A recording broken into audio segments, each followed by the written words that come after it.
Hello everyone, आज मैं लेके आई हूँ 15 दिसंबर के करंट अफेयर। आई होप आपको ये वीडियो अच्छी लगेगी तो लाइक शेयर और सब्सक्राइब मेरे चैनल को जरूर कीजिएगा। तो आज का पहला क्वेश्चन है, कॉप 28 का लक्ष्य ग्लोबल वार्मिंग के संदर्भ में क्या हासिल करना है? What does COP 28 aim to achieve in the term of global warming? तो तापमान जो हमारा ग्लोबल टेम्परेचर है उसे 1.5 डिग्री सेंटीग्रेड तक सीमित करना है, limiting temperature to 1.5 degree centigrade. दूसरा क्वेश्चन है, हाल ही में किस राज्य सरकार ने ड्रोन प्रचालन सुरक्षा नीति 2023 को मंजूरी दी है? Which state government has recently approved the drone operation security policy 2023?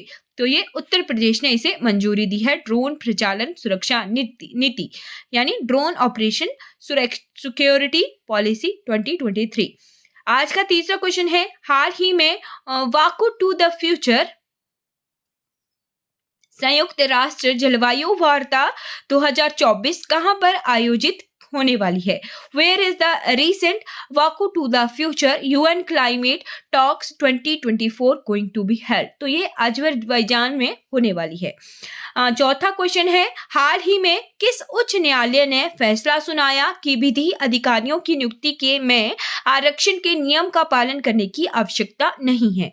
Which High Court recently ruled that there is no need to follow the rule of reservation in the appointment of law officer? तो ये Madras high court ने ये फैसला सुनाया है।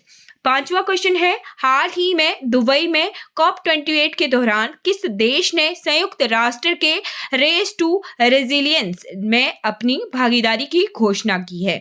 Which country has announced its participation in the United Nations race to resilience during COP28 in Dubai recently? तो ये भारत ने अपनी भागीदारी पार्टिसिपेशन बताई है, घोषणा की है। सिक्स्थ क्वेश्चन है, हाल ही में किसने सतत प्रबंधन के लिए वन प्रमाणन योजना शुरू की है? Who has recently launched forest certification scheme for sustainable management? तो ये इंडिया के द्वारा शुरू की गई है।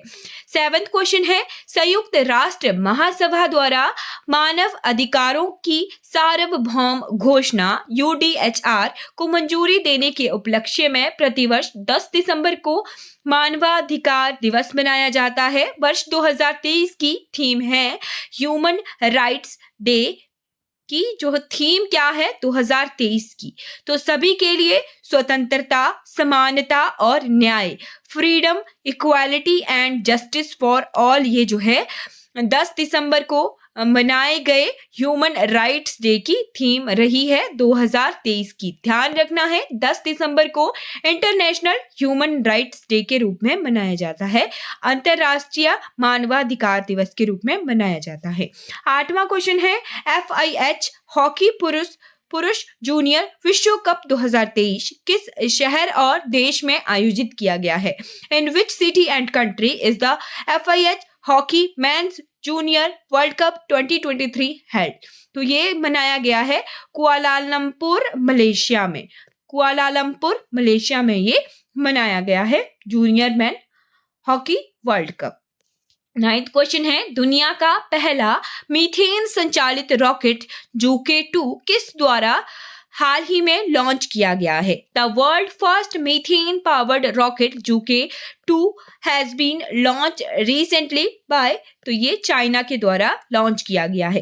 10th क्वेश्चन है, चीन ने किस देश के साथ संयुक्त रूप से मीसरसैट 2 उपग्रह अंतरिक्ष में लॉन्च किया?